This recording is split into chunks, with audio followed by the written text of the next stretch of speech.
One of the things about futility is many people will say, oh, this is futile care, when what they really mean is, who in their right mind would want this? Or I would never, ever want this. And that's different. That's not futile care. That's potentially inappropriate care. And sometimes that's the big step for folks. You're listening to the Oncology Nursing Podcast, where ONS Voices talk cancer, a resource from the Oncology Nursing Society. Through conversations with subject matter experts, we examine the important issues in oncology nursing, from new treatments to patient-centered research to advancements in clinical practice. Join us as we hear from nurses in all facets of oncology care, from bench to bedside and everywhere in between. Welcome to the Oncology Nursing Podcast. Hello, and welcome to the Oncology Nursing Podcast. I'm your host, Jaime Weimer, Manager of Oncology Nursing Practice at ONS. And today we're talking with Lucia Wocial, Senior Clinical Ethicist at the John J. Lynch Center for Ethics at the MedStar Washington Hospital Center in Washington, D.C., about futile care, how to recognize it, how to approach communicating it during difficult situations, and how to address a nurse's associated ethical distress. As a reminder, you can earn free NCPD contact hours after listening to this episode and completing the evaluation we've linked in the episode notes. Thanks so much for joining us today, Lucia. Thanks very much for asking me. Well, it's a tough topic today, but one that I think is so important, and I'm so pleased we get to talk about it with you. So to start things off today, can you define what futility in care is? I love this question because the answer is maybe. So That's fair. That's fair. It's a term that appeared in the literature back in the 1980s when it became clear that we had medical technology that could sustain people's lives, but not actually return them to a healthy state. And so there was this attempt to try and identify and define when it was that the care we were providing, the treatments we were providing, could no longer work. And so some people tried qualitative futility, some people tried quantitative futility. So people have been working on it for a long time, but the shortest definition is a treatment intervention that will not have its intended effect. An obvious example would be if you have somebody who's, I'm going to be very, very clear, whose carotid artery is severed. They're going to bleed to death. No amount of blood transfusions is going to fix this. No amount of ventilation is going to fix it. It's ongoing treatment. Dialysis for a patient who has a ruptured triple aortic aneurysm, it won't work. It may stabilize numbers, but in the end, it's just not going to work. That's probably the easiest definition. That definition probably isn't quite as easy to apply when we're talking in the realm of oncology. Oh, you're right. Correct. So let's discuss that maybe a little bit. Can you describe how oncology nurses might recognize situations in their practice where the care that is being given might be considered futile? And maybe what are some of those indicators or factors that they might pick up on? I very much admire oncology nurses for their ability to be able to anticipate things, to see a patient and know that maybe they're septic when nobody else picks it up, or know that maybe their symptom burden is really high. When you ask, how can oncology nurses think about this?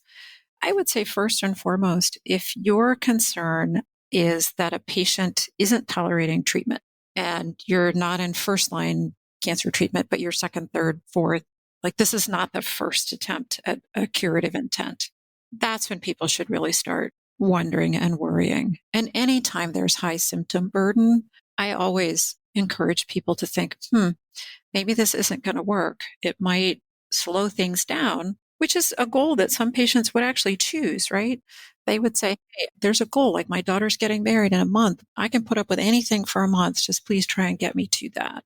And the intervention may not be futile in the sense that it won't work. It won't work ultimately. But in the short term, it may offer some benefit or an opportunity for a patient to achieve a meaningful goal. When you talk, it makes me recognize how important it is about communication and expectations. And I think so much for nurses, we have insight onto how their treatment has been explained to them, maybe by their physician or their provider, their advanced practice provider. And sometimes there's maybe dissonance or not exactly alignment on what is being said or perhaps what is being heard. I mean, I think it can be on both ends where we see that communication kind of break down a little bit. And I think that in my experience, that has fed a lot into those feelings of like, we're not headed towards the same goalpost here. Like there's something that needs to be reconciled. Yeah, I think the situation that comes to my mind. So we have oncology nurses who practice in ambulatory care, and we have oncology nurses who practice in the inpatient setting. So when you have patients who are admitted for a complication, high symptom burden, whatever, and somewhere in the notes or the oncologist says, well, if they can get past this infection, or if we can fix the kidney function, or if we can do blah, blah, blah, we'll schedule an outpatient appointment and see whether or not they're eligible for chemo. Mm-hmm. Right? So that's the hope is not a plan. Those are situations where I think nurses generally become uncomfortable when the next step in oncology treatment is dependent on successful treatment of a different complication. And I think that happens pretty frequently. And patients, of course, will hear, oh, if I can just, or families usually, if we can just get them past this one infection, like, we have an appointment with Dr. So-and-so in 2 weeks, and, then we'll talk about chemo. And the inpatient nurses are just shaking their heads going, this is like, you're not leaving the hospital. That's a form of futility, if you think about it that way. Because you can't say that the curative treatment won't work because it hasn't started, but they're not eligible. So that's that when you talk about what have families been told, what have patients been told, that's the sort of unclear communication. My understanding is there is a sort of a formalized policy statement, I think from the Society of Critical Care Medicine Ethics and a few other organizations. Can you talk a little bit about that policy statement and how oncology nurses might be able to use that to help sort of inform kind of the work and the decision making that they perform? Yeah, so this is actually a tremendous effort. It's an official statement from the American Thoracic Society, American Association of Critical Care Nurses, the Society for Critical Care Medicine, and two other societies, which I can't name their acronym. I can't name their acronyms, but they're there. And the idea is these groups came together. So AACN, a prominent nursing organization, and futility typically happens in an ICU setting. It's a statement and it talks about what you do. And first of all, it says futility is a definition that should be used sparingly. There are lots of times when a treatment may be considered what we call potentially inappropriate. And when thinking about, well, what's the difference between futility and potentially inappropriate? Futility is it's clearly not going to work. Potentially inappropriate is, well, it might work, but there are lots of competing reasons why maybe we ought not to do it. And some of those reasons might be significant burden. Some of them may be patient won't be able to achieve a neurologic state where they'd be able to actually perceive the benefit of ongoing biological existence. That statement, it has some very clear recommendations about be very careful about how you use the words. One of the things about futility is many people will say, oh, this is futile care, when what they really mean is who in their right mind would want this? Or I would never, ever want this. And that's different. That's not futile care. That's potentially inappropriate care. And sometimes that's the big step for folks because particularly for inpatient oncology nurses, they see the people who are stuck. They see the people who are not getting better. In the ambulatory care environment, that's less so. They get to see patients who actually recover and don't get hospitalized.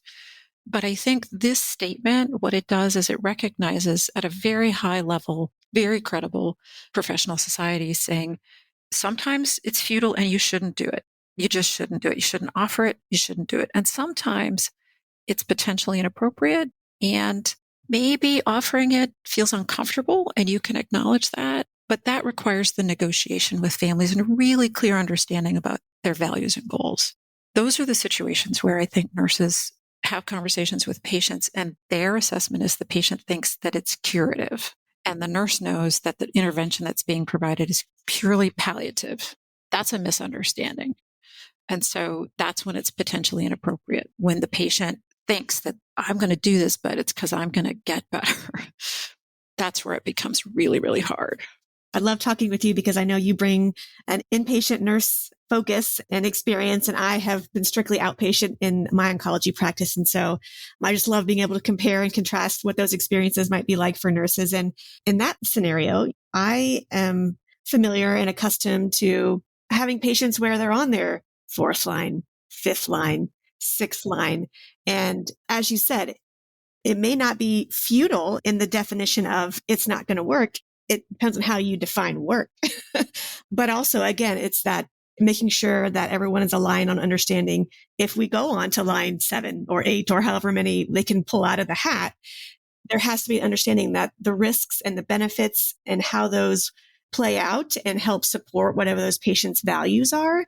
That just becomes a very critical part of that conversation. And I've seen it done very well. And I've seen it really be thoughtful in how those, successive lines of treatments are suggested and discussed with patients. And then I've seen that not so well, where it does feel like the patient thinks, well, this is the silver bullet. This is the one that's going to get me across that finish line, when the reality is that we as nurses know that that ship has sailed, unfortunately, and that in the whole realm that we're in now and forever, barring miracles, which we're not in control of those, we know and we see the direction that the care is taking and what that timeline looks like. Sometimes we don't know that as precisely, but I do think that's an interesting difference of perspective when you're in the inpatient unit, whether that's in the ICU setting for a critical illness or maybe just repeated admissions to a medical surgical unit, but all stemming from treatment or cancer diagnosis. I think nurses on both sides of that experience this challenge of seeing care that may potentially be inappropriate, and how we deal with that is different. It's highly burdensome. I think the thing that nurses worry about is if they try and have a conversation with the patient will turn around and say, well, have you given up hope? Right? Just stab me in the heart. Right? Like, oh, it's not that I've given up hope. That's not it. It's, and I think this is that balance, right? You want to support people. But the reason this matters is particularly for oncology nurses, you are the agent of the suffering. You go through a lot of training to be able to hang chemo and have to pass the test, and you have to know the harms. Not anybody can hang chemo. That speaks to the really dangerous work that you do. Like chemo spill. It's not like get the paper towels and mop it up, right? It's a big deal. It's a big deal. I can still remember my pharmacology class in nursing school, and they were talking about all these cancer chemotherapeutic agents and all the rest of that. And you do all this stuff, and it's basically to wipe out their immune system, to do all the rest of it. You poison them, and then you give them the antidote, right? Yeah. It's kind of something like that. And so I think for nurses, they really feel this burden of, okay, if I think this goal is achievable and this person really wants to do this, like I know it's going to be terrible and I'm the one who's making it happen, but I can get on board. And I can get on board if I know that somebody's given them the opportunity, if they're able to explore the, what if this chemo doesn't work? Or is this like way worse than I thought? I'm guessing as an oncology nurse, you've had the experience of patients who don't want to disappoint their oncologist. We're like, okay, well, Dr. Smith said, maybe this weather, and, he's been such a good doctor. He or she's been such a good doctor for a long time. And, I can do that for that. Let's talk about that a little bit more. So we've spent some time talking about how nurses kind of perceive this phenomenon, if you will, but patients sometimes perceive it, or families or their caregivers do. So can we talk a little bit about how you've seen those groups express kind of acknowledging or sensing potentially futile or maybe just highly inappropriate care? Do you have examples of that we could talk about? I would say certainly in my work as a clinical ethicist, far and away, the more frequent reason we get called is families want to keep going. It's not the other way around. And in fact, when a family or a patient is ready to stop, those become incredibly difficult for the healthcare team, particularly when there's a physician who feels like, but I know this will work. Don't not do this. Like you have a 50, 60, 70% chance of surviving. Don't you want to try? So to know that you have the ability to give them a chance is one thing. I would say for you as an oncology nurse, you probably have more experience with a patient or family turning to you and saying, do you think I'm dying? I think for me, that's probably the oncology nurse experience. That's when families or patients think or start to think that it's futile because they turn to you and they say, am I dying? I realize you're the interviewer, but I'm just going to ask you, have you had that experience? I remember more vividly, I was in the outpatient kind of clinic-based realm. It's always, I'd be in the room with the patient, perhaps their daughter or their family, and the physician would be in there. She would be explaining everything, providing, the recommendation of what we can try next. And then we'd walk out. We were concluding the visit. and the patient would stay, but the family member would follow. Mhm. They'd want that door closes behind you. Now we're in the hallway. Mom can't hear me. Tell me the truth. Yep. What's really happening, or give it to me straight. Like, I laugh, but it was such a challenge when where that situation where, and maybe it was both ways, maybe I just can't remember all the examples, but where, as you've said, one side, sometimes the patient, sometimes the family member, but they recognize that they're maybe not in alignment with what they think is maybe the best course forward, especially when we're looking at incurable disease. Yep. Like anytime. So red flags, right? Don't tell somebody something. In pediatric oncology, it's, don't tell the child. And by the way, sometimes children say, I know I'm dying, but don't tell my parents because I don't want them to be upset. And well, oncology nurses in pediatrics may listen to this, so that will be their experience. I would say a family member, just what you described, tell it to me straight so mom can't hear. They have a sense that something's not working, or the patient without family members in the room. This is the quote unquote confidentiality, AKA secret keeping that happens in healthcare. The protecting people from, I don't want them to give up. I don't want them to lose hope. And here's the tragedy in this. And I hear oncologists say this. Well, it's not time yet. That's my favorite response. It's not yet, not yet. So when you ask most people, if you knew that you were going to die in the next 3 months, are there things that you would want to do before you die? Most people are like, well, yeah.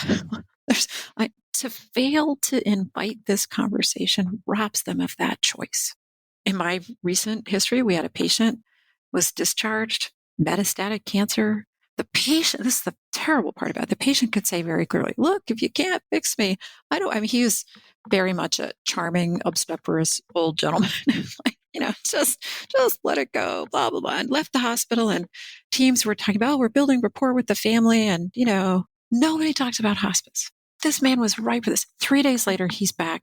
He now has altered mental status. He's never going to be able to have these conversations. Nobody gave him the chance. That's just wrong. Absolutely. That's just wrong. And you've mentioned it a couple of times, and it's always so powerful when it's the notion of hope, giving up or losing hope. And unfortunately, I can't remember who I heard this from. I have gone through some of the LNEC training in terms of end of life. And I remember it being said, there's always hope, but what is appropriate? Exactly. Is the hope now for a peaceful end of life experience? Is your hope to be with your family, surrounded by your family during those last weeks and days? It's redefining what we're hoping for. And us talking about it right now, it just seems so easy and natural. But obviously, when you are face to face with a patient who is grappling with these very serious, very emotional, I can't claim that I've ever had these conversations directly with patients, or at least not this successfully that we're having. But as you said, it's not fair to not provide them that opportunity to think about those things, to ask themselves those questions, to talk with their family about what can be different if the goal has changed, if our hope needs to be centered on something new. And so I think it is so important to have those conversations early before we're already far down the path that we knew we were headed on. In the situation you described where the daughter follows you outside the room and says, tell it to me straight. One way to respond to that is, what are you worried about? Tell me why you're asking that question. Because sometimes they'll be able to say, well, she looks terrible. She's not getting better. She hurts all the time. And I'm worried that she's dying. So people will often ask, what's the right answer to that question? Is my family member dying? Am I dying? For me, much like what I just did, you take a deep breath and you ask permission. Is it okay to tell you what I think? And then answer honestly. If you're a nurse of 20 years and you can't see this patient leaving the hospital, it's okay to say that as long as you put it in that context, right? Your family member's so sick. I worry that he's not going to be able to leave the hospital. And I always say this, I would love to be wrong. I would really love to be wrong. I have an oncologist friend who says every year he has a patient who sends him a birthday card reminding him that he's not dead yet because he was given a terminal prognosis. And he loves getting the card. Right. Who wouldn't want to be wrong? So I think nurses are always reluctant to be honest about that. And that's a huge burden. These are the conversations that I think, especially as oncology nurses, we live in them. Now, hopefully not all the time, but if you are subspecialized in a diagnosis that unfortunately does not have great treatment options, then this is something that I think a lot of nurses do deal with, whether it's occasionally or all the time. And it is great to be able to talk through this and just hear your examples and your guidance on how, when we recognize this type of situation in our own practice, that we've got some tools that we can use to maybe initiate some of these conversations or more confidently and carefully provide answers to those tough questions that we do get. So let's talk a little bit about if a nurse finds herself in a situation where, she and perhaps even the care team, they're concerned that they're providing sort of excessive treatment, really that it's perhaps even leading to unnecessary suffering. What steps do you recommend that nurses take in that situation? It's always a good idea to talk with your colleagues. It's always a good idea to say, hey, I'm worried about this. Can we talk about it? Like, what do you think? And again, some oncology nurses with years of practice can tell you this is a really terrible time and we might not be able to get through this, but I think by the end of the week, we'll know for sure, right? Or I think if we do this one thing, and that's just a way of supporting newer nurses to practice, like, yeah, what you do is really hard. And it's not always a death sentence, but it sucks. Right. It's both. Talk to any BMT nurse who will tell you, like, when you wipe out their white blood count and their skin is sloughing in, nobody wants to go through that. And it is terrible and it's really hard. But that doesn't mean it's not going to end well. So talk to your colleagues first, get some perspective. If everybody's like, yep, this is not good, try talking to your physician colleagues. Oncologists are unbelievably hopeful people. I had a wonderful conversation with a pediatric oncologist who said, 30 years ago, the numbers for leukemia, 90% of those patients died. Only 10% of them lived. And because of advances in medicine, it's now flipped. So to be an oncologist is to know that the advances in medicine have resulted in positive cures for a lot of people. The other thing to acknowledge is, oncologists, for the most part, they have long-term relationships with their patients. And they, like nurses, sometimes become attached and have strong personal bonds. I'm not saying they go to the ballpark together or they're Facebook friends, but, they know them and they've seen them over years. The way that I encourage people to approach it when they want to speak with a physician colleague is to say, hey, I'm worried. Here's why I'm worried, and give objective information for what makes you concerned. And then say, this situation must be really hard for you because I know you've been this patient's doctor for a long time. So not, the situation is hard, not it's hard for you, right? Because you're weak or whatever, but the situation. And then see where it goes.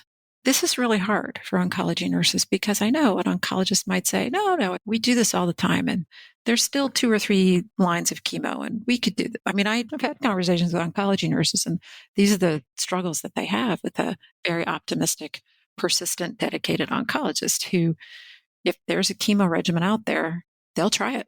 And if you feel like that's not appropriate, that goes back to not futile, but maybe inappropriate, and you can't get any headway with your oncologist, then look outside the team. If you're inpatient, that's an ethics consultation. Many organizations that have inpatient ethics, now actually those teams accept requests for help from ambulatory folks. So if you work in an ambulatory care environment and it has an attachment with an inpatient facility, you can reach out.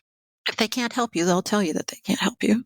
And again, this is a really tough spot for nurses to be in because they may disagree with physicians. So for me, the one thing people ask me all the time, like, how do you know it's futile? So when patients can no longer tolerate routine nursing care, so that's if it's suctioning, if every time you do a dressing change, another layer of skin comes off, if they're bruised every time. So in the ICU, nurses will call it the turn of death. They know they're supposed to turn those patients every 2 hours, but every time they do, they have to increase the blood pressure beds. They have to jack up the ventilator settings. They have to, that's not good. It means that because you're a skilled nurse and you know how to manipulate all the tools at your disposal, that patient's not going to die when you turn them, not this time. But that's a sign for me. And that's when, for me as an ethicist, that's a question that I'll ask nurses. How does this patient tolerate nursing care? And that's a way to sort of help them focus on a meaningful piece of data to share with the team about why you think we've reached the end. People say, well, I say this, cure sometimes, comfort always. And that's, of course, the big sticking point, right? If it's futile care, how high up can we go in the pain meds? And, I can tell you the ethics justification for There should be no ceiling for pain meds for patients who have intractable pain and they're dying. But the challenge is, well, if I give those meds, maybe they'll stop breathing or maybe the blood pressure will drop. And unless they're on comfort measures only as a code status, the nurse is uncomfortable giving appropriate interventions for pain because of the other interventions that they're supposed to do, right? So you're stuck in this catch-22. And I can tell you the ethics theory behind why you should give as many pain meds as you want and not intervene with the other things that start to deteriorate. But I'm not at the bedside doing that. The nurses are. And that requires a lot of coaching and support and a lot of collaboration with physician colleagues so that everybody understands, including the family and the patient, that we're going to make this patient comfortable. And what that means is we know the patient's dying. And as the patient becomes more comfortable, these other things are going to change. And we're not going to do anything to reverse those. I mean, again, and I'm always putting this back in my own frame of reference for the outpatient setting. And, our patients are still, maybe they're even walking in. Maybe they're still walking in the clinic. They probably have a symptom burden that is increasingly less tolerable. Maybe they have such neuropathy that they can't feel their legs. So these are the types of things that I think ambulatory-based nurses are challenged with in the same idea of inappropriate care, potentially futile care, where it's like they aren't actively dying. Oh, they're slowly dying, though. They are. Yes, yes. They walked in last week, or they walked in 4 weeks ago. 3 weeks ago, they had a walker. 2 weeks ago, they had a wheelchair. Today, they have an oxygen tank. It's that long view, but we see it. And we see it each time they come in, and each time after 3 months and a scan's repeated, and we see that this lesion's a little bit bigger or they are having new pain develop. Like we see that happening, but then, there's a fourth line we could try. And so it's in that setting where it isn't, if I do one thing, the patient might die. It's that anything we do now, we know we're not likely helping to fight their disease. In fact, we're likely giving them just more symptoms and side effects to deal with. We're causing more suffering. Exactly. And nurses, again, in that setting where the treatment plan is being decided and sort of dictated by the physician or the provider. And as nurses, we are there to help enact it. So sometimes it's coordinating the care, or if we're in the infusion space, we're administering it. And so it is that very challenging position of dealing with these feelings of, is this really the right thing to be doing for this patient? I would say if you're a nurse, particularly in the ambulatory care environment, and you find yourself saying, you just can't make me do this. You can't make me do this. If I had a choice, I would not do this. And step one is step back and say, are you having a bad day? Is it like, did you have a fight with your kids on your way out the door? But if it's no, it's not that I'm having a bad day. This is why I don't think I can do this, because every week I see her, she's weaker. She thinks she's going to get a cure and the scans aren't showing it and everything else. That's, if not futile, that's potentially inappropriate. That's when it's time to have conversations with colleagues and physicians about why you think continuing on the path isn't helpful. And in the absence of an intentional, careful conversation where the patient says, this is really hard. I'm not happy about these symptoms.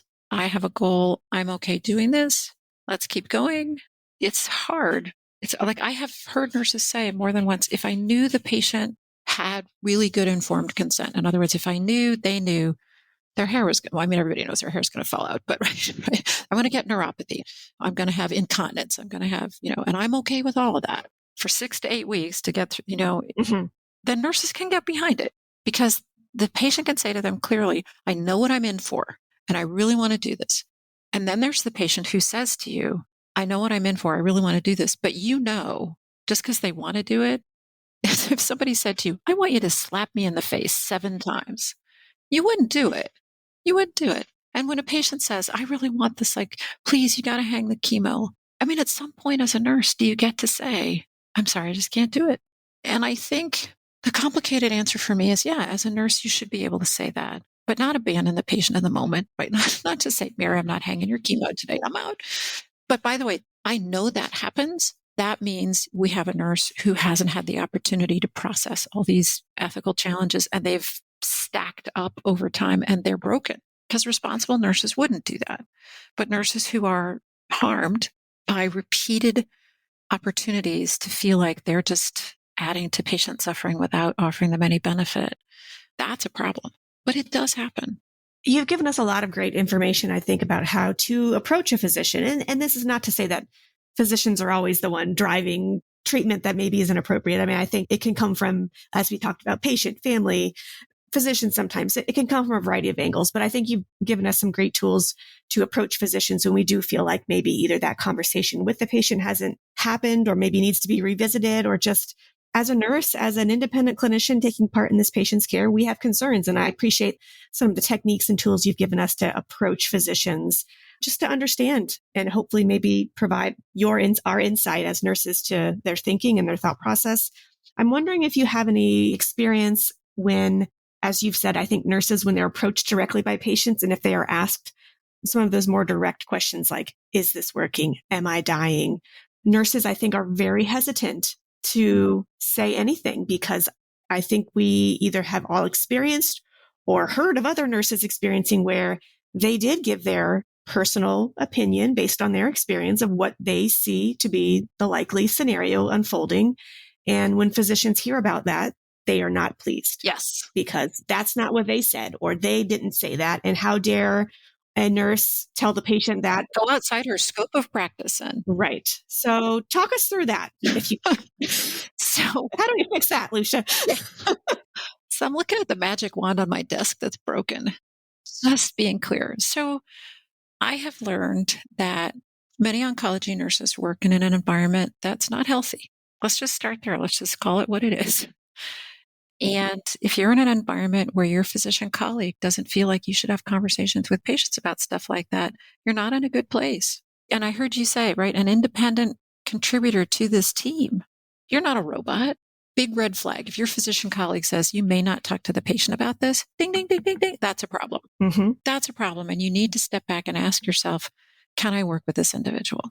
If somebody's literally saying, look, if you do that, you're going to be in trouble, that's a problem. Now, if you are a nurse who's out there saying, well, I think you should change your code status, that's inappropriate. You shouldn't be doing that. That is very different than having a conversation with patients and families about their values and goals. So what do I do if a patient says, am I dying? If you work in an unhealthy work environment, the first question is, tell me what your doctor has told you. Start there. And I usually say, tell me what you remember about what your doctor's, like, it's not a pop quiz. There's no tests. What do you remember about what the doctor said? What do you think about that? What do you think about that? And again, this goes back to what's your relationship with your physician colleague. You can say, I do not want to speak out of turn from my physician colleague. And if I share something with you, I need you to know that this is based on my nursing experience, not based on what the doctor has said to you. And be as honest as you feel you can based on your relationship with the patient, based on your risk assessment of retribution. I wish I didn't have to tell you that, but I think that that's true. I'd be a fool if I didn't tell you that. And know that nurses are most trusted profession for a reason. Nobody's actually explored why. Like, everybody cites the Gallup poll, right? Oh, I'm most trusted again. There's nowhere in that poll where it says, tell us why you think that. Right. That's very interesting. We should do that follow-up. And so one question you can say is, you can ask them, help me understand why you're asking me this question. I would say patients genuinely ask that question because they want to know your answer. They value your answer. And dodging it feels like turning the cold shoulder, particularly if you've developed a therapeutic relationship with the patient. You have an independent relationship with these patients. Many of oncology nurses do. They've seen these patients over months and years. They have an independent relationship with the patient, separate from the relationship the patient has with the physician. And to ignore that is not fair to the nurse or the patient. So patient asks you the question, find out what do they remember about what the doctor said. Ask, if you tell what you think, you always have to put it in context based on my years of experience, based on how I see you looking today. One of my favorite responses, and I wish I could attribute this to the person who told it to me, when people say, my favorite, what would you do? Best response to that question I've ever heard is, I'm not sure. I'm not you, but I'd like to help you think about that. Can we talk about it? If they come back after you have a lovely conversation, or they say, no, I don't want to talk about it. I just want to know, what would you do? Same thing. Put it in context. So for me, people have asked in ethics consultation, people ask me that all the time. And I have said, well, I can tell you based on my experience, based on my family experience. I know, my mother, if she would want X, Y, or Z, because I knew her wishes. My father didn't know his wishes, had to guess. Again, put it in context. And again, if somebody gets upset with you, for having a genuine conversation, that's an opportunity for you to step back and look at your relationship with that individual. Also, to be fair, sometimes a physician will get upset because they themselves are having trouble. And maybe your comments preempted a conversation that they've been avoiding. And so even if you have a good relationship with your physician colleague, they may get upset. And anytime anybody gets upset with you, the skill to practice is just being empathic. I can see that this is upsetting to you. Tell me more. I appreciate how so many of your recommendations are, I'm quick to want to just give an answer, to fix it, to give the answer, to give the information, to fix the problem. But I love how so many of your recommendations are to ask more questions, to be curious and to ask the patient to just continue to provide more information and to give their own perspective, because that can only better inform what answer you eventually provide. Because if you just instinctually like, oh, they ask you, am I going to die? And then you're like, yep, like that, obviously that is not the delivery they're hoping for, nor that you really want to give. And so the more time you can give yourself to process their question and also incorporate any additional information that they can share with you, it only improves the way, the tone, the context that you deliver the answer. So I love those recommendations. And I think in all ways that we relate and communicate with people, despite the seriousness, like those are great lessons just to tuck away in general, is to always be curious and ask more questions. Yeah, you also pointed something else out, and that is it's okay to literally pause, count to 3, count to 10 before answering. We're always usually in a fast-paced environment, and sometimes the best thing to do is to just pause before answering. Well, one thing that we've touched on that I do want to just spend a few more minutes on if we can is recognizing those signs of ethical distress, whether it's in ourselves or in our colleagues. Can you help just more clearly define if there are specific behaviors, emotions, or situations that might indicate ethical distress is occurring? And is there a way to do that without just like asking somebody, hey, how are you doing? Or is maybe that's the best approach? Yeah. So 2 things. Ethics stress, like any other stress, manifests the way that people are overly stressed manifest. If you see somebody, and for my case, my chocolate consumption increases dramatically. People, they're maybe irritable. They may be avoiding things. They may be stress eating, stress running, whatever. Anytime somebody's exhibiting signs of excessive stress, the thing is, hey, you seem kind of stressed out. Do you want to talk about it? I think, and I always feel uncomfortable doing this, so I created an instrument that was very specific for measuring moral distress. So it's not rocket science. You can draw it on a napkin on a scale of 0 to 10, 0 being none, 10 being worst possible. What's your level of moral distress? And here's the definition of moral distress I want you to think about. Believing you know the right thing to do, but something or someone is keeping you from doing it. It's not infrequently, if I give people that definition, and there are many definitions of moral distress, but if you give one that's similar to that, I've had people literally say to me, that's it. That's it. That's how I'm feeling. And I'm a 10. Okay, we should talk. But if you say, it's bad, but like I'm a 5 or a 6, you still get to talk. And honestly, the people I worry about are the people who say, I'm good. It's 0. Really? You work in healthcare today and you don't have any distress? I'm a little worried about you. So the moral distress thermometer is just a very fast way. I'm a critical care nurse by background, and other instruments are like 21 items long. They ask, how intensely do you feel it? How frequently do you experience it? I'm a critical care nurse. Here's my definition. Tell me if you have it. If you have it, how high? Let's talk about what's causing it. It is pretty straightforward. And if you're worried about someone, you think it's an ethics challenge, that for me is the fastest way to explore with them. Because here's the deal. Sometimes, and I tell people this, if you have a high level of moral distress, that does not mean that you're right. So people will be like, oh, it's terrible what we're doing to this patient. And, the wife's here and we should be talking to her. And why aren't we talking to her? This daughter comes in all the time. Like, oh, if you look at the chart, turns out the patient named their daughter as their healthcare proxy. I do know a lot of people who don't pick their spouse because they know their spouse would not be able to carry that burden. But so somebody has moral distress because they believe they know the right thing to do, right? They believe that having the spouse is the right person, but something's keeping, everybody keeps talking to the daughter. A lot of times moral distress can be dissipated by getting more information, which is again, why you ask curious questions. Sometimes it seems like the wrong thing to do.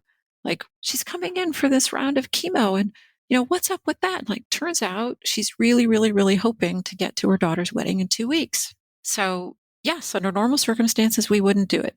But today, because of this goal, it's very clear. It's okay. It's not great. It's still potentially inappropriate. It's not futile, and it's going to be hard. Also, if you're in a true ethical dilemma, which is sort of different than an ethically challenging situation, an ethical dilemma is there are 2 or more equally defensible paths to take. You have to pick one. That means not everybody's going to pick the same path, and that means the path that's picked, the people who would have picked the other one, still are going to feel like it's not okay. That's where conversations around, I know you wouldn't pick it, but here's why it's permissible. Here's why it's okay. Again, if somebody has high levels of stress, get inside their head or get them to put what's inside their head out so that you can find out why. Do you have any recommendations on resources, avenues that can be taken to help with nurses, whether it's you yourself or colleagues, if they're experiencing this level of ethical or moral distress? Any recommendations on resources? Don't keep it to yourself. Step 1, do not keep it to yourself. The American Nurses Association and the American Association of Critical Care Nurses both have toolkits for managing moral distress. I think the AACN one, it's publicly available. You don't have to be a member. A lot of it is making sure that you talk with other folks. And if you work in an inpatient setting and your hospital is Joint Commission certified, then there is some mechanism in place in your institution for dealing with an ethics challenge. Hopefully, it's an ethics consultation service, but not always. And not everybody who does ethics consultation has been properly trained. There's research to show this. But the idea is what we do is hard. And one of the biggest challenges for people who are experiencing ethics distress or moral distress is very rarely do ethical challenges happen when people are having a good time. There's a tragedy somewhere. And part of the big challenge is to separate the tragedy, like the cosmic unfairness, injustice, from are we as a healthcare team contributing to the injustice? There's a lot of cosmic injustice out there. The pregnant woman who's diagnosed with cancer that chooses to forego her treatment until after delivering, and by the time she undergoes the treatment, it's too late. That's tragic, but that was a choice that she made, and it's cosmic. It's not anything that we did. Those are the resources that I encourage people to tap into, and your colleagues and friends. Just don't keep it to yourself. Please, please, please. And I think obviously our conversation today has been focused on the oncology nurse's perspective, but I think we all know that all nurses in all specialties and all areas of practice, stemming from COVID and what has persisted since then, I think there's much more of an awareness of the moral distress that comes with nursing practice. And thankfully, there are more resources available, as you said, whether it's at the institutional level, through your state nurses association, regional or national associations. I think it's really important to know what resources are there. If you don't need them now, great, but know that they're there. And so whether it's you or a colleague who starts to just be challenged with dealing with the stress that comes with the work that we do, it's important to know what your resources are, and so that you can tap into them early on as you start to experience struggles. So those are some great recommendations. I will say I worked with a social worker who said, if you work in healthcare, you should expect at some point to have compassion fatigue, which is different than burnout, which is different than moral distress, but they're all related. And compassion fatigue is another potential symptom of moral distress, or moral distress is a symptom of compassion fatigue. I mean, it works both ways. Basically, take care of yourself. Absolutely. Well, Lucia, as before, when you were here with us before on the podcast, we went completely off script, but somehow still ended at the right topic. So is there anything that we didn't talk about that you were hoping to cover? No, I love talking with you. I always learn. It makes me just think through my own career and my own experiences and want to go back in time and use the skills and the knowledge that I've learned over time and that I learned from you to be able to apply them. And really, it's great to hear your perspective layered over the challenge and the complexity that we feel as oncology nurses. I always really just enjoy hearing your recommendations and expertise. So thank you for that. You're welcome. When we were getting ready for this discussion, there were 2 questions that you sort of posed to me, like misconceptions about futility. The first misconception is you can easily define it. That's number 1, right? You know it when you see it. It's more like pornography. It's usually very nuanced. And the second question was about implicit bias. That is a tough one. There are many disadvantaged persons who have led stressful lives, and they may be willing to endure a lot more healthcare because they have this perception that if you don't do anything, you're giving up on me and you're not giving me a fair shake. And so the implicit bias to overcome is not every person of color, not every person of a low socioeconomic status is going to want everything. I mean, it's just treat every patient as an individual unit in front of you.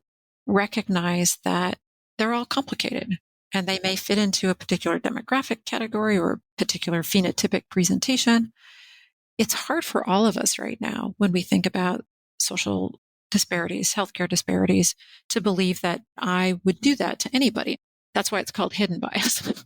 I've never worked with anybody who is intentionally biased toward or against people of different classes. So when it comes to, futility or ongoing oncology care, this implicit bias is just be mindful of the fact that we all have it. Doesn't mean we're bad people. It just means we learned things in a way and just had no idea that how we learned it was built on a house of cards.